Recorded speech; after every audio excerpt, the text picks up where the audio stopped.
All right, hello everyone. Welcome to Frank Analysis. I'm your host Franco. I've talked on this show several times about how allowing corporations to censor people hurts the left, and historically it has always hurt the left. Even if we allow corporations to censor people on the right or even Donald Trump, it'll come back and bite people on the left. Today we are going to discuss a fantastic article that the two guests that I have here today wrote together. It's called "Capitalist Censorship on and Twitter's Tyranny: How Not to Fight Trumpism." So I have here Ari Safran and Antonio Balmer. I'm happy to have you two on today. How are you doing? Great, Good. thanks for yeah. Thanks for the invite. Yeah. So both of you are a part of socialistrevolution.org, where this article got published. Before we dive into this article, can you tell us a bit more about the kind of work that you guys do and what motivated you guys to do this work?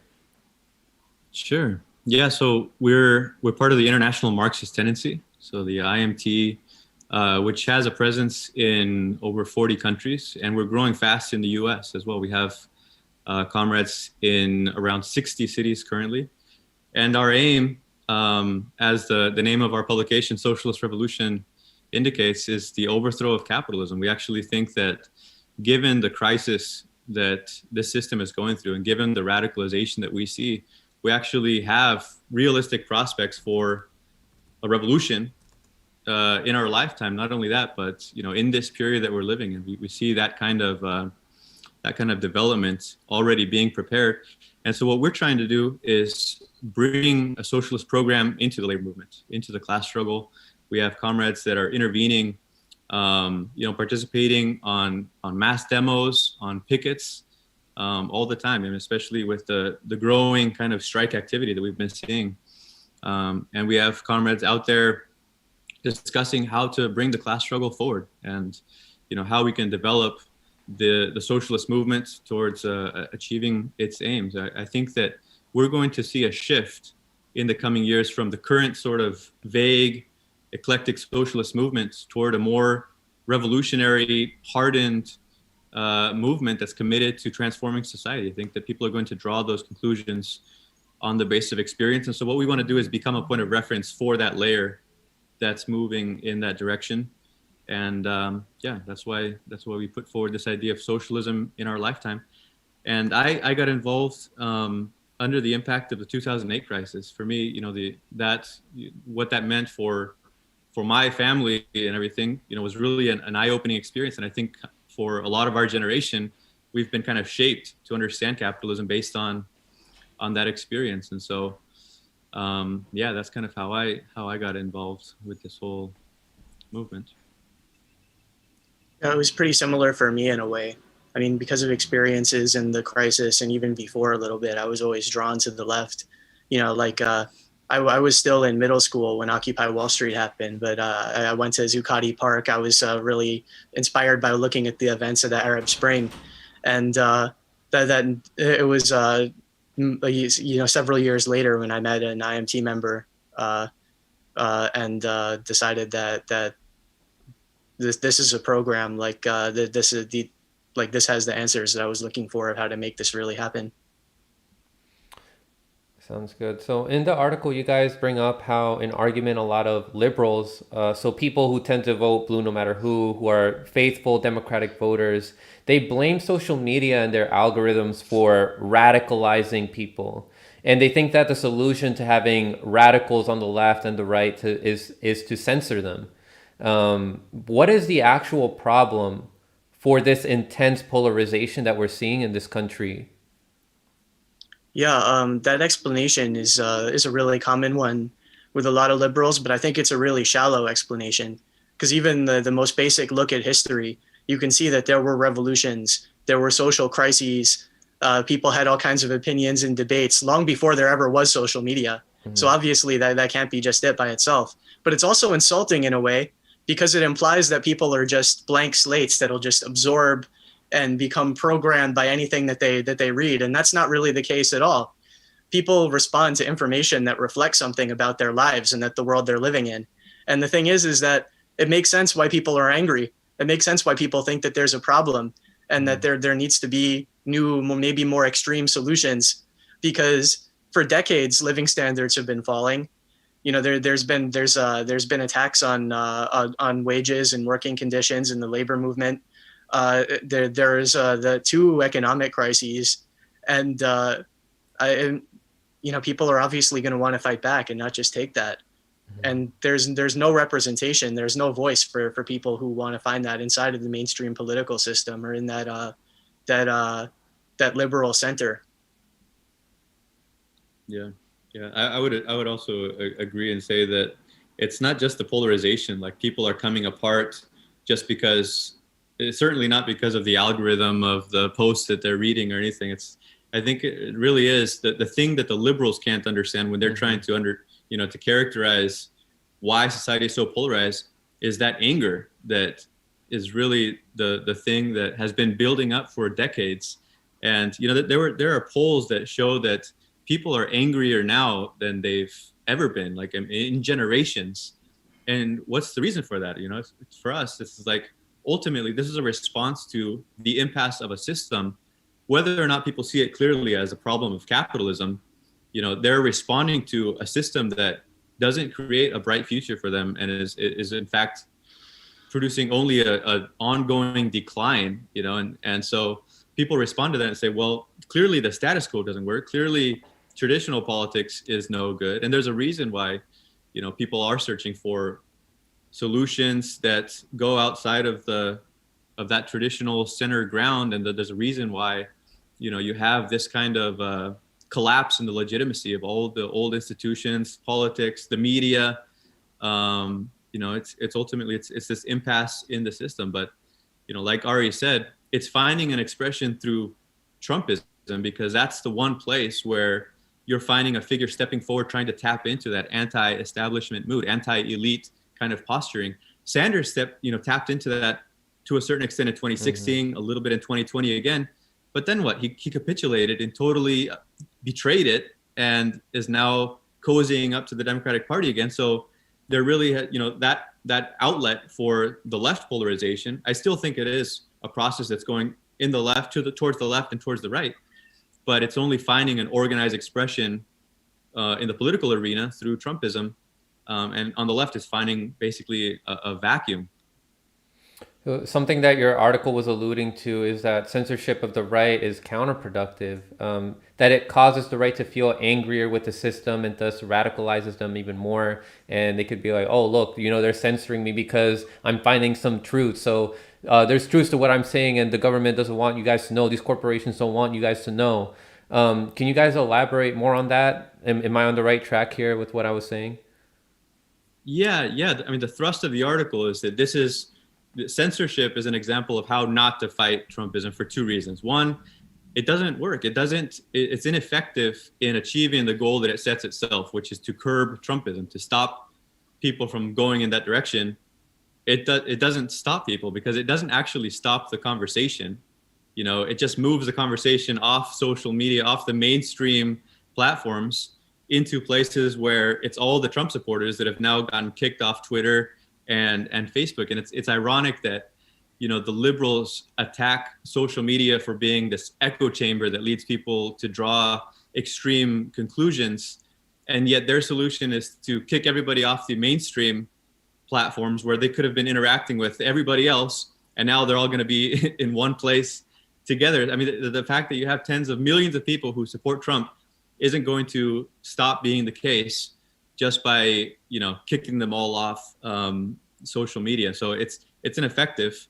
But it's also, it's worth pointing out that Trumpism isn't one thing. It's not one monolithic block. It's a number of elements that make up this phenomenon, right? You have some really reactionary elements. There are fascists out there that see Trump as a point of reference. You have the Proud Boys and racism and, anti-immigrant sentiment. That's all part of it. There's also like a petty bourgeois layer that is small business owners and even wealthy people that see Trump as a way forward. And there's a large segment of the working class. Like, you have industrial workers, you have unemployed workers whose industries have been ruined by capitalism, that see this person as like someone that's fighting against the system. So, if you have the liberals attacking Trump and the liberal media attacking Trump and the establishment of both major parties, attacking Trump, and Wall Street coming in and pouring billions of dollars into this election to defeat Trump. You can see how all of those things, only serve to reinforce this image that Trump is trying to put forward of being the fighter against the establishment. He's the single-handedly, defying all of the powers that be. And, this is the reason why we say you can't fight Trumpism with liberalism. You can't fight Trumpism with the establishment. It can only be fought with a revolutionary class alternative. You have to fight it with socialism and with an explanation that actually taps into that class, element, that instinct that people have of wanting to fight against the elite and fight against, the Wall Street and the bankers. That is a certain element that Trump cynically has been able to tap into. And so, the fact that, coming back to social media, that they're attacking Trump, right now Trump is in their crosshairs, but the other reason that we're against this is that it can very easily be turned against the left. Tomorrow it'll be, left accounts that are being purged from social media because, the fact that you have these kind of, these social media companies with the power to decide who accesses the platform and who doesn't. It's this really social thing. You have half of the world's population on some kind of social media, and yet it still operates like a private business. Mm-hmm. That's not something for the left to celebrate. Yeah, if I could just, just to jump in, and the important thing to make note of is they're not they're not coming down on the Trump supporters because they're racist or because they're reactionaries. They're saying it's because it's extremism. Mm-hmm. They're saying because it threatens that center ground, and so obviously that's already, in the way that they're phrasing it, primed for being used against the left, because it doesn't matter to them whether the system is being disrupted by a fascist or by a Black Lives Matter activist. They just want that liberal order to hold, the capitalist system to not be threatened. So, and historically, when they've come out against extremism, they've done comparatively very little against the right-wingers and against the fascists. And even laws that they passed that were originally targeted those, they used against the left and against the labor movement. So Dole Excitement in the chat brought up a good point that leftist accounts have been getting hammered for a long time, that corporations have been going after them. But I would say that I think it's getting worse. Following the Trump ban on different sites, my channel, I don't know if you guys heard this, but my channel and a bunch of other leftist channels like Nico House, The Combo Couch, Jamal Thomas, Ford Fisher, we got demonetized. Graham Elwood. These are all leftist channels, and we don't know exactly why. They just sent an email that was very vague and said that you have been creating content that contains harmful material, and they didn't point out to any specific video. And it was also very strange that we got that message all at the same time. Like, we got the same email at 2:18 p.m. that day. I can't remember the exact date to it, but it was about 3 or 4 weeks ago. Have you guys seen more instances like this of people getting censored online who are on the left? Absolutely. Yeah. Last summer, and it is no accident that you're seeing an acceleration of people on the left being targeted. I mean, it's partly in connection with the upsurge that we saw last summer. I mean, it is the polarization in both directions, right? And so, like Ari was saying, they want to curb the rise of the left as well, especially if people are effectively tapping into that mood of discontent and connecting with explanations that turn people against capitalism. I mean, look at all of the anarchist pages last summer that were producing coverage, news outlets and pages that were, showing footage of the protests. I mean, you had millions of people glued to their screens in June 2020, like watching the latest events in all of these cities where, I mean, that's the closest we've come to actually seeing a revolutionary situation in this country. 10% of the population was out in the streets, and, they start targeting, I mean, thousands of left-wing pages and channels that are basically showing footage of this thing. And it's like, Facebook has this definition of militarized social movements, and within that definition, they lump in far-right militias and fascist groups, together with anti-fascist groups and anti-racist and groups that are out there mobilizing and fighting against this stuff, saying that they're basically, promoting violence. And if you look at the justification, it's always arbitrary and superficial. You really have these unelected people that can make the determination of who is promoting harmful or dangerous ideas. And some of these examples were like pages that were showing footage of protesters grabbing a tear gas canister that had been launched at them and throwing it back over police lines. Boom, just like that, you've fallen into a category of celebrating violence, and there are examples of, I think the two most notable ones were the anarchist outlets It's Going Down and Crime Think, each of which had, I think tens of thousands of followers, and they were kind of giving these outlets, but also a lot of other groups. There was the Pacific Northwest Youth Liberation Front, which had been organizing some Black Lives Matter protests in Portland. There's the John Brown Gun Club, which is like a community defense. It's a group, different anarchist outlets, all being shut down with this sort of both sides purge. It's using the same logic as Trump and the Justice Department that set up this anti-government extremist task force. But it's just this myth of the threat of violence on the left, that you have the FBI domestic terrorist division opening investigations against people under the label Black identity extremists. And as we all know, it's really a very phony and politically motivated attack on the left, because if you look at the actual facts, the actual record of the violence in recent decades, hundreds of murders, hundreds of acts of violence by the far right, basically zero that can be attributed to the far left. So it really is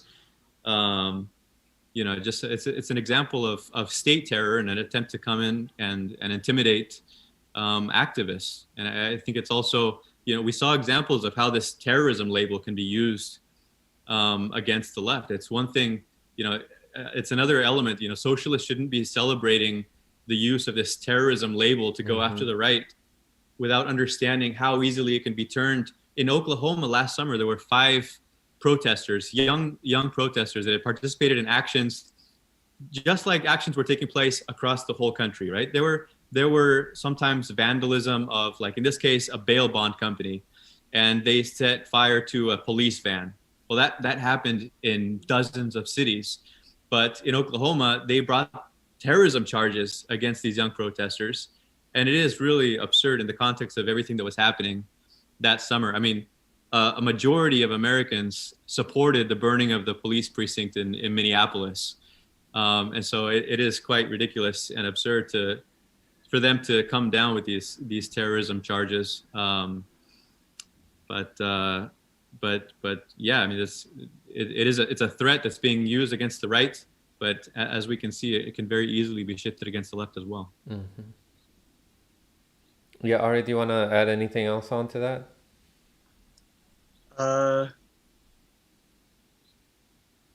Antonio covered this pretty well, but just to say that, they say that these things are against the, I think that, I don't know if this is true, but I've heard that somewhere that legislation against wearing masks at demonstrations was originally passed under the guise of fighting against the Klan.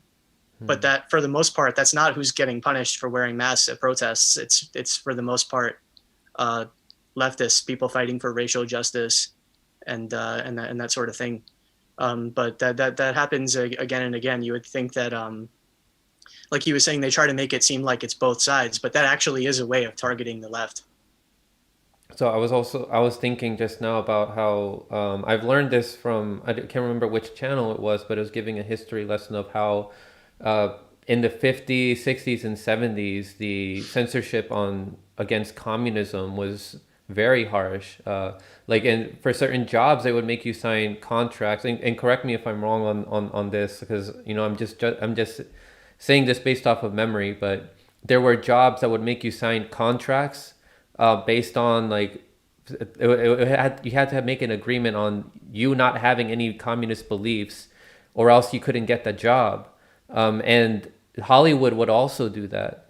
Is this accurate? And can you guys give us like any other examples, like historically, how the U.S. has targeted people with communist beliefs or socialist beliefs and try to censor them? Yeah, for sure. There's tons of examples of that. And it's much more than just this or that law, or like losing a Twitter account or something. But like when the ruling class has felt really threatened, they've done everything up to assassinations, up to jailing people.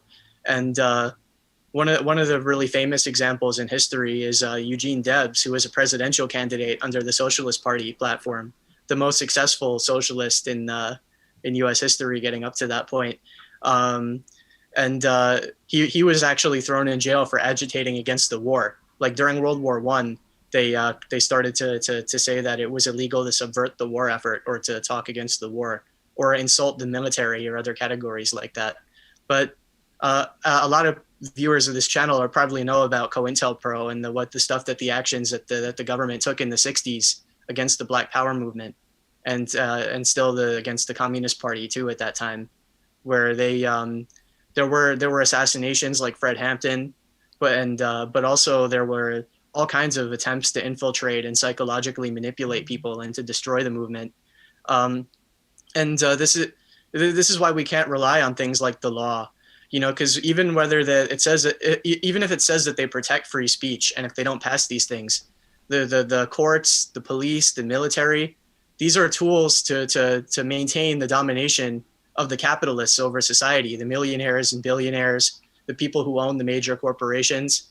And that's the whole reason that the state really exists in the end, is to protect those interests. And whether there's a legal justification or not, and that's really something which is determined by the balance of forces in struggle, like the rights that people fight for and to defend.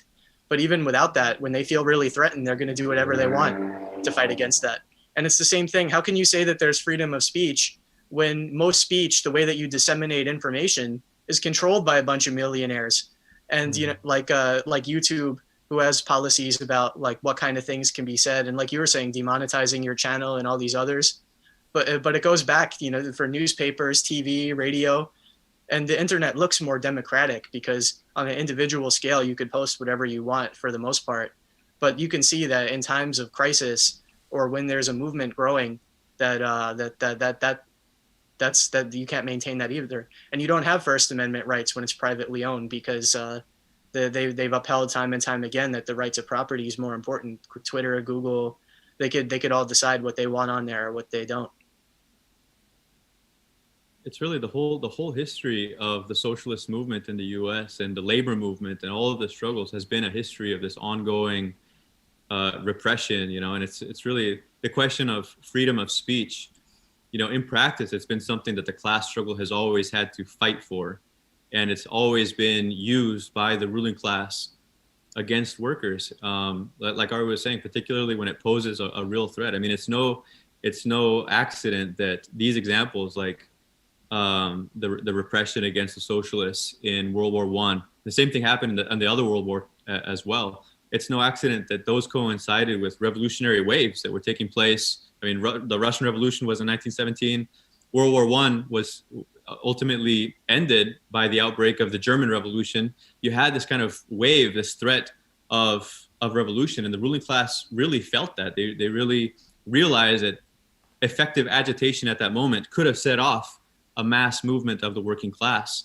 And that's why they wanted to come down against these things, against Eugene Debs. There's another example also. Charles Schenck was the general secretary of the Socialist Party in Philadelphia around the same time during World War I. Also just distributing leaflets against the war, not demanding the violent overthrow of the government or anything like that, just arguing that the war draft was unconstitutional, that it violated people's personal rights. And for that, he was convicted with the Sedition Act of 1918, and they ended up charging him. I mean, this went all the way up to the Supreme Court. Actually, that's the origin of this saying that most people know, but probably don't know where it comes from, that you can't shout fire in a crowded theater.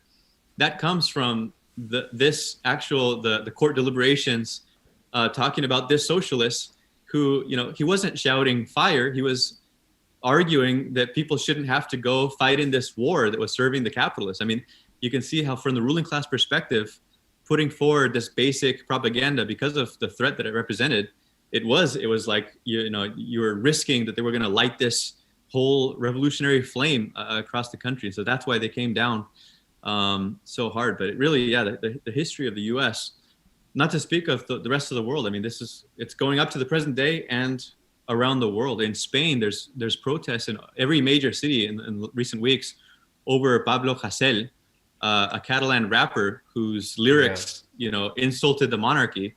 And so he's given years and years in sentence. I mean, it's absolutely absurd, but it's also sparking a massive response. So I think we need to learn these lessons and use it to have some kind of context for where the class struggle is headed in the U.S. These kinds of attacks are definitely going to be, especially as things intensify here in the U.S. If this strike wave takes off, if the workers at Amazon start to really mobilize and that starts to spread, I mean, you can see how the social media accounts might decide that kind of a disruption is also dangerous for society. They might start deciding to take down the accounts of groups that are coordinating strike action.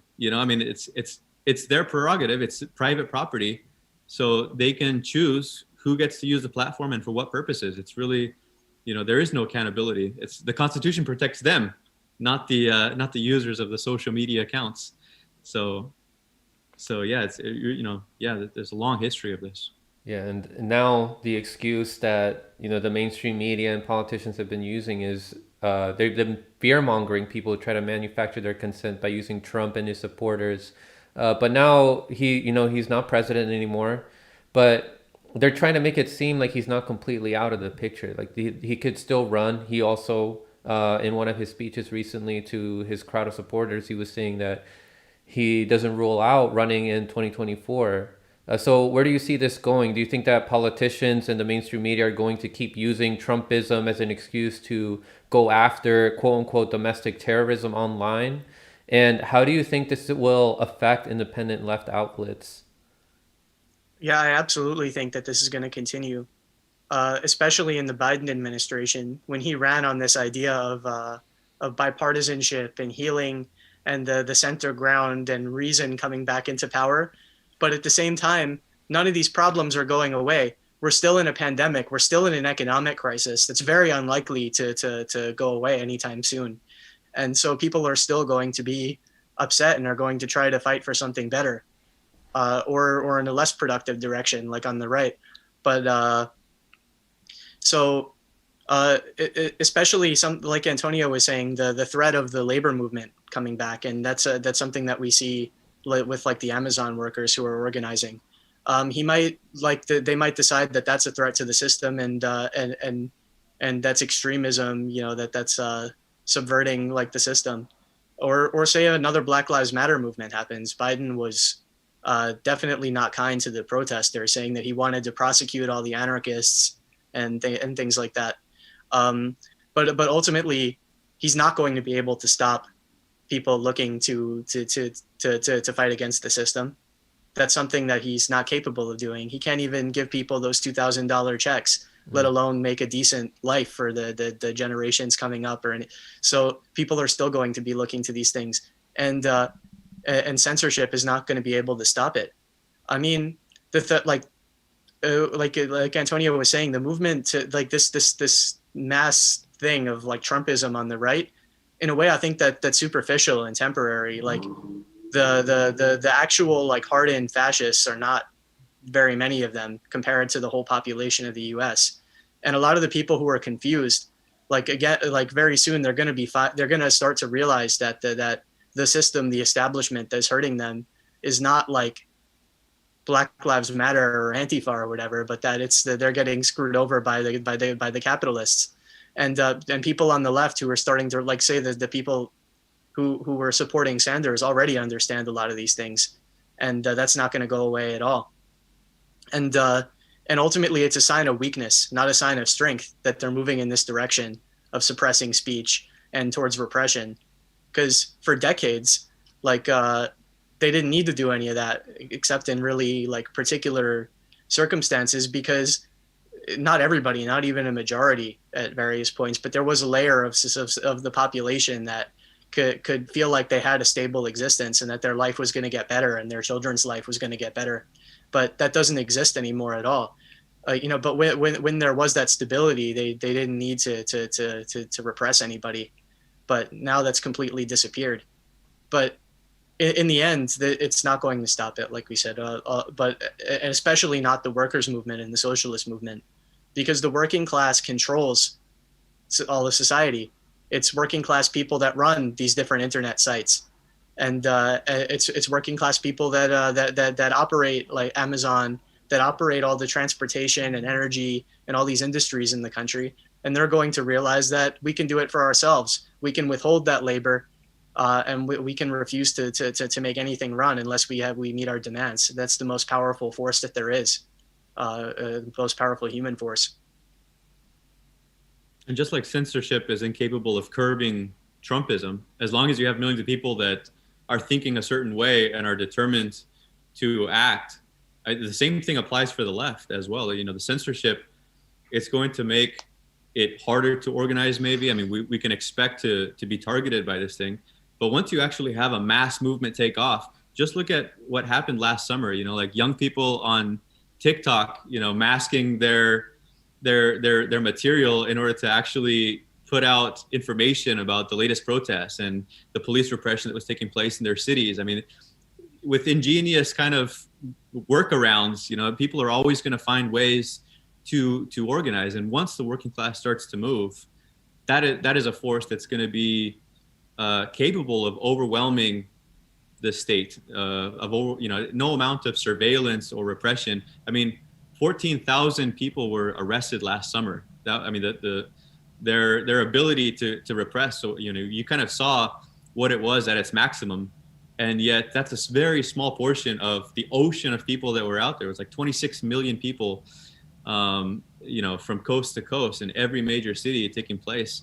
I mean, just imagine when you're talking about a strike wave or a general strike or a mass movement that's given some kind of direction. Once you have working people awaken to their own power, the forces of the state are not going to be able to stop it. And of course, social media censorship isn't going to be able to stop it or curb it either.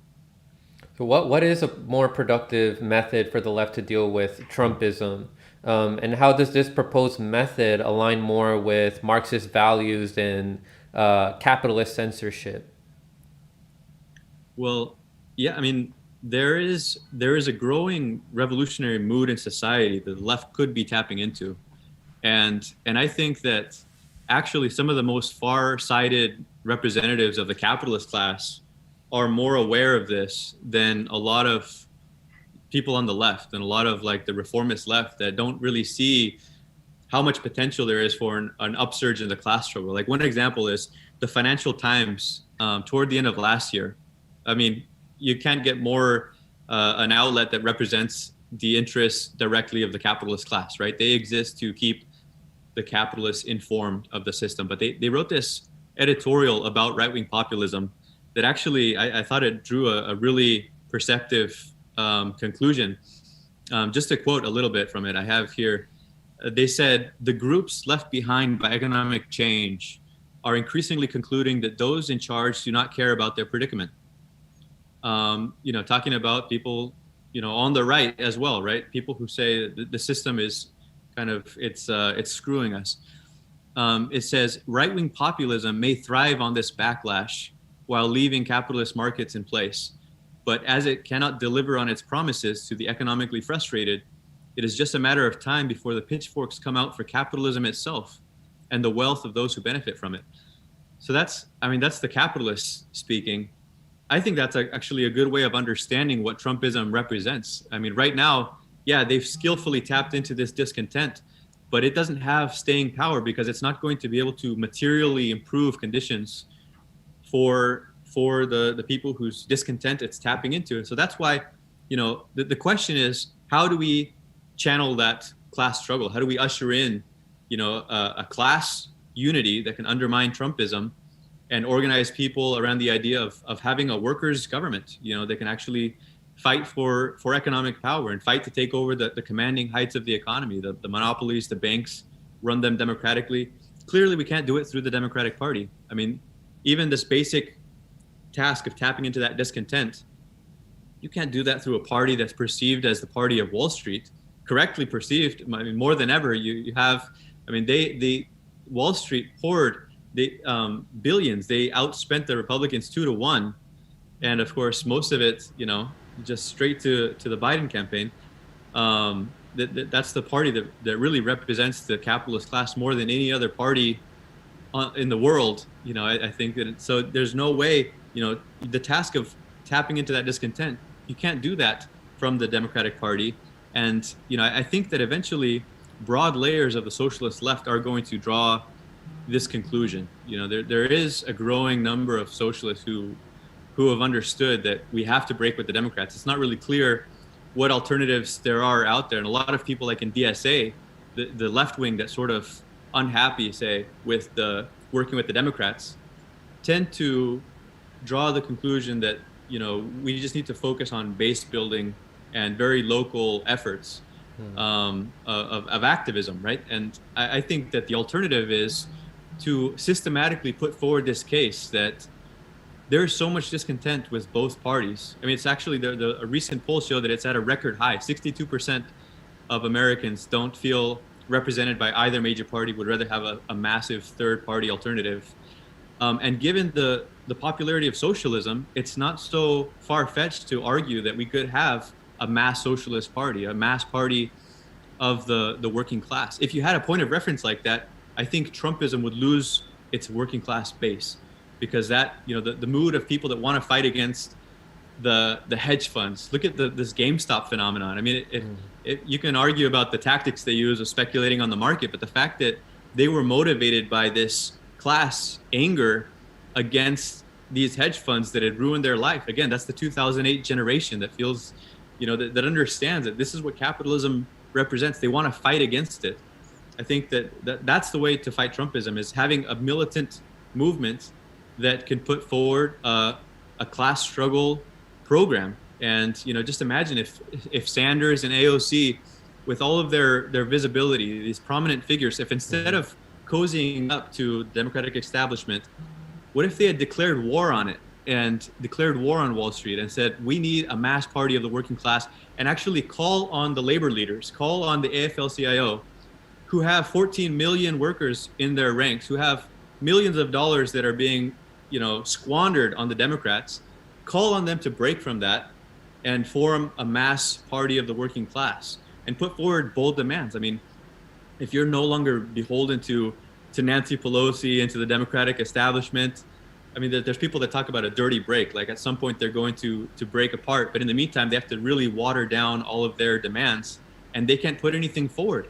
I mean, what is Sanders putting forward? I mean, he's already, this $15 an hour, and it's already been abandoned. And AOC, right. I mean, they're not putting forward class struggle demands at all. I mean, look at in Florida, they voted for Trump, and they also voted for a raise of $15. What if you had this mass socialist party fighting for $25 an hour, $1,000 a week minimum wage, and saying the raise is going to come from the profits of the capitalists, and we're willing to organize a general strike to achieve it. And we have a housing crisis, and so we demand that rent be capped at just 10% of income, and universal health care free of charge, not by taxing the working class, but by expropriating the entire insurance sector, expropriating the whole medical industry. No more, profiting off people's health.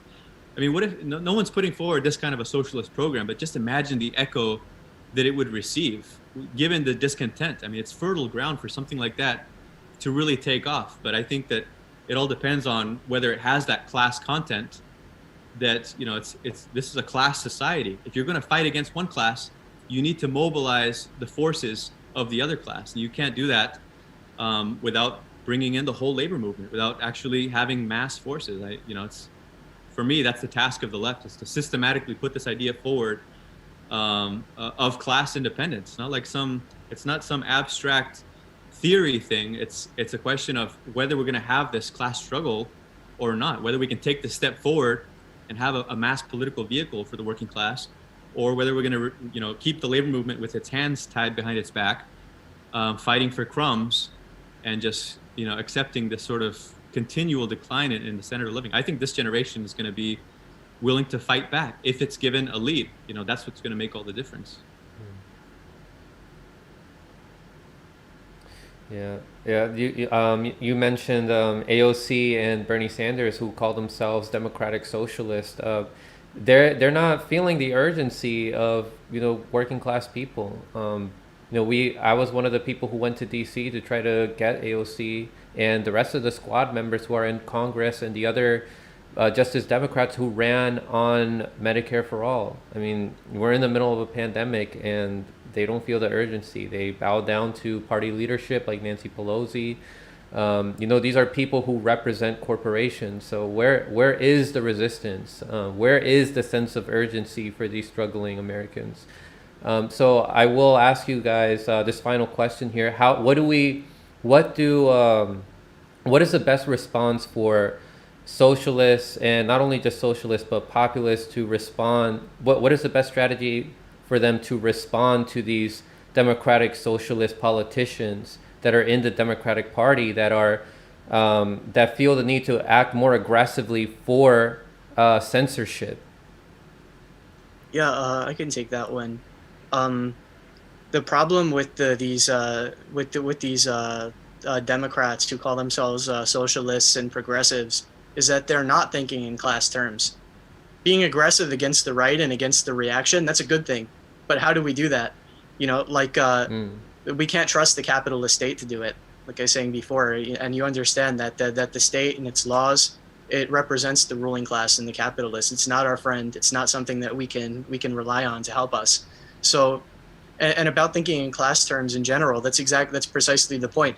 If you say that you're for the working class and for socialism, you should be using that platform you have to be exposing this this thieves den that you're in Congress, and saying this is something that represents the millionaires and billionaires.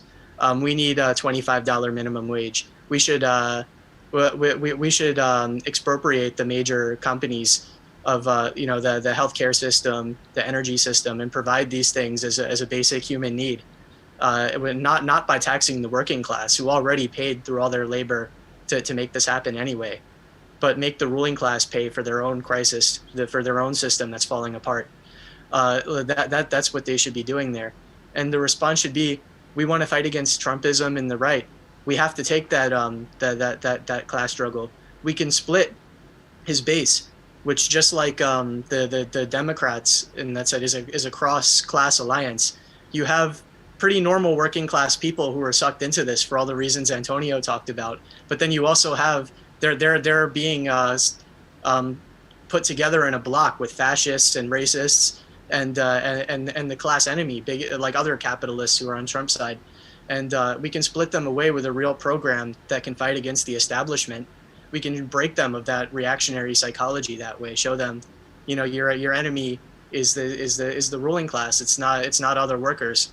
And if we get threatened physically, if the right wing grows, and it might under the pressure of the crisis still, we can use our own mobilizations, and we can organize our own self-defense in our communities and workplaces and everywhere to fight against it. That's really, they're not thinking about. The agency is not with the working class. They're trying to, even though they say they're socialists, they're doing politics the way that everybody else does politics, which is trying to make deals, which is trying to pass laws, but that's not how things have ever really changed. That's not the way. The agency has to be to the working class, and it has to be on the streets, in the workplaces. Yeah, you can give lip service to a class perspective, without actually seeing things in class terms, without perceiving like politics as a class struggle. And that's really what makes all the difference. I mean, look at this Amazon struggle. A lot of eyes are on, you know, if Amazon is unionized, talk about an important potential turning point for the class struggle. That's a massive employer. The result would be a wave of unionizing campaigns among, I mean, this is our, talk about the 2008 generation, right? This is the kind of jobs that have been created for a decade, is these kinds of like low paying gig economy jobs. If the workers start to unionize, that changes everything. But how are the reformists left, you know, approaching it? They're asking Biden to support the PRO Act to make it easier for workers to organize, and they're, you know, making like a positive demand on Biden, like he's going to do the workers a favor, and please, you know, you got to do this for us. That's not how the class struggle works. That figure represents the other class. If you're in war, then you got to understand where the battle lines are, and what the labor movement should be doing is preparing for war. I mean, this should be a call to arms, and I'm speaking figuratively. Organize and mobilize the full forces of our class. I mean, there are Amazon warehouses across the country. Why isn't the AFL-CIO calling out millions of workers to march on them? I mean, this is the time for all the solidarity. This is the time to escalate the struggle with a general strike action, because that's what would turn around this historic decline of the labor movement. But instead, they're asking for favors from the Biden administration. They're saying we can pressure Biden. I mean, it really is. It comes down to whether you understand politics as a class struggle, or whether you just give lip service to terms like the working class and socialism, and in practice, you're not really that much different from other liberals. Have we pushed Biden left enough? Yeah, Antonio and Ari, thank you very much for coming on.